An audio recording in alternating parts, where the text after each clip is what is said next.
ഒരാഴ്ച പൂർത്തീകരിക്കുമ്പോൾ മലങ്കര നസ്രാണിയുടെ ഏറ്റവും വലിയ സുന്നഹദോസായ മലങ്കര അസോസിയേഷൻ മുളന്തുരുത്തിയുടെ പരിശുദ്ധമായ മണ്ണിൽ പരുമല പുണ്യവാന്റെ പാദസ്പർശത്താൽ പരിപാവനമായ മണ്ണിൽ ആരംഭിക്കുകയാണ്. ഈ അസോസിയേഷന്റെ പ്രഖ്യാപനം ഉണ്ടായ നാൾ മുതൽ കുലംകഷമായ ചർച്ചകളും വിമർശനങ്ങളും അനുകൂലിച്ചും പ്രതികൂലിച്ചുമുള്ള സംവാദങ്ങളും ഒക്കെ സോഷ്യൽ മീഡിയയിൽ നമ്മൾ കണ്ടുകൊണ്ടിരിക്കുകയാണ്. ഒരു പരിധിവരെ അത്തരം ചർച്ചകളൊക്കെ നമുക്ക് ആവശ്യവുമാണ്. എന്നാൽ ഏത് ചർച്ചയുടെയും സംവാദങ്ങളുടെയും അടിസ്ഥാനമായ ലക്ഷ്യം എന്ന് പറയുന്നത് വിശുദ്ധ സഭയുടെ ഉന്നതിയും അതിന്റെ ശോഭ കെടാതിരിക്കുവാനുള്ള പ്രവർത്തനവുമാണ്.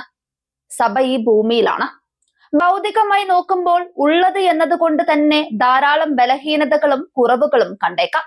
എന്നാൽ ആത്യന്തികമായി ഓരോ മലങ്കര നസ്രാണിയുടെയും മനസ്സിലും ചിന്തയിലും ഉണ്ടാവേണ്ടത് വിശുദ്ധ മാർത്തോമ ശ്ലീഹായുടെ ശ്ലൈഹിക സിംഹാസനത്തിന്റെ ഉയർച്ച നമ്മുടെ ഉയർച്ചയെന്നും അതിന്റെ ഏതെങ്കിലും താഴ്ചയും ന്യൂനതയും കുറവും നമ്മുടെ കുറവും ന്യൂനതയും എന്നാണ്. കെട്ടിടങ്ങളും ആഘോഷങ്ങളും കമ്മിറ്റികളും പൊതുയോഗങ്ങളും ഒക്കെ അടങ്ങുന്ന ബാഹ്യമായ ഒരു സഭയുടെ ഘടനയോട് ചേർന്ന് അതിന്റെ വിശുദ്ധിയും ആത്മീയതയും നിറഞ്ഞ ഒരു വശം കൂടിയുണ്ടെന്ന് നാം മറക്കരുത്. അതുകൊണ്ട് വിശുദ്ധ സഭയുടെ ഭൗതികമായ വശത്ത് എന്ത് ന്യൂനതയും പിഴവുകളും ഉണ്ടായാലും അതിന്റെ ശോഭയും വിശുദ്ധിയും കെട്ടുപോകുന്ന തരത്തിലുള്ളതും പൊതുസമൂഹത്തിൽ അപമതിക്കപ്പെടുന്ന തരത്തിലുള്ളതുമായ ഒരു പ്രവർത്തനവും മലങ്കര സഭ അംഗങ്ങൾ എന്ന നിലയിൽ നമ്മുടെ ഭാഗത്തു നിന്ന് ഉണ്ടാകുവാൻ പാടില്ല. നമ്മുടെ ചർച്ചകളും വിമർശനങ്ങളും എല്ലാം ഈ വിശുദ്ധ സഭയുടെ കെട്ടുപണിക്കുള്ളതാകണം, അല്ലാതെ അതിനെ തകർക്കുവാനുള്ളതാകരുത്. ശത്രുക്കൾക്ക് കയ്യിൽ ആയുധം കൊടുക്കുന്നതാകരുത്. വിശുദ്ധ സഭയുടെ പരിശുദ്ധനായ പരമാധ്യക്ഷൻ മുതൽ ഇങ്ങറ്റത്തുള്ള ഒരു സാധാരണ കൊച്ചു കുഞ്ഞുങ്ങൾ വരെ ഒന്നു ചേർന്ന് പ്രാർത്ഥിക്കുകയും പ്രവർത്തിക്കുകയും ചെയ്യുമ്പോഴാണ് നാലു ഭാഗങ്ങളിലുമുള്ള വിശുദ്ധ സഭകൾക്ക് മുമ്പിൽ ഓഫിർ തങ്കയണിയണിഞ്ഞ് ശോഭിതനായി നിൽക്കുവാൻ മലങ്കര സഭയ്ക്ക് സാധിക്കുന്നത്. പുണ്യശ്ലോകനായ പരിശുദ്ധ പൗലോസ് ദ്വിതീയൻ ബാവ തിരുമേനിയുടെ വാക്കുകളിൽ പറഞ്ഞാൽ, അകത്തു നിന്നും പുറത്തു നിന്നും ഈ വിശുദ്ധ സഭയെ തകർക്കുവാൻ ഏതൊക്കെ തരത്തിൽ ശ്രമങ്ങൾ ഉണ്ടായാലും എന്റെ സഭ എന്ന ബോധ്യത്തിൽ മലങ്കര നസ്രാണിക്ക് ഒന്നിച്ചു നിൽക്കുവാൻ കഴിയണം.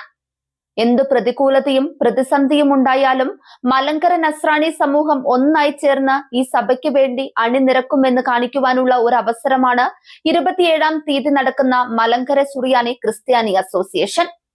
ഇതിൽ നമുക്ക് ഏക മനസ്സോടെ അണിനിരക്കാം. പരിശുദ്ധ പിതാവിന്റെ കരങ്ങൾക്ക് ശക്തി പകർന്ന് വിശുദ്ധ സഭയുടെ മഹിമാവുന്നതിക്കായി 4 പിതാക്കന്മാരെ ഒന്നിച്ച് തെരഞ്ഞെടുക്കാം. വിശുദ്ധ സഭയുടെ ഭിത്തിയെ ബലവത്താക്കുവാൻ എല്ലാ ഭിന്നതയും മറന്ന് നമുക്ക് ഒന്നിച്ചു നിൽക്കാം. വിശുദ്ധ സഭയെ തകർക്കുവാൻ ആര് ശ്രമിച്ചാലും അവരെ ഒറ്റപ്പെടുത്തുവാനും ഈ മലങ്കര സഭയെ കോട്ട കെട്ടി സംരക്ഷിക്കുവാനും നമുക്ക് കഴിയണം.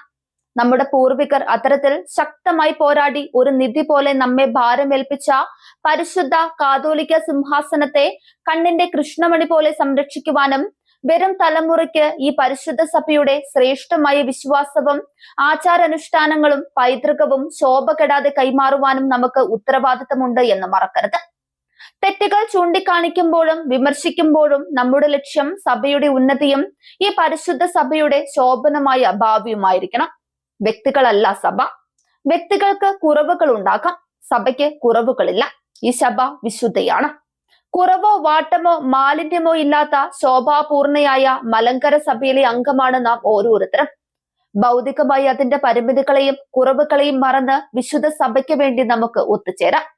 ധാരാളം സഭാസ്നേഹികൾ അവരുടെ ജീവൻ കൊടുത്ത് സംരക്ഷിച്ച സഭയാണ് ഇത്. ഈ ബോധ്യം നമുക്കുണ്ടാകണം. ഇനിയുള്ള ദിവസങ്ങൾ മറ്റെല്ലാ വിമർശനങ്ങളും മാറ്റിവെച്ച് വിശുദ്ധ സഭയുടെ അനുഗ്രഹത്തിനും നടത്തിപ്പിനും മലങ്കര സുറിയാനി ക്രിസ്ത്യാനി അസോസിയേഷന്റെ സുഗമമായ നടത്തിപ്പിനും പ്രാർത്ഥനയുടെ ആത്മാവിൽ ഒന്നായിരിക്കാം, ഒന്നിച്ച് പ്രവർത്തിക്കാം.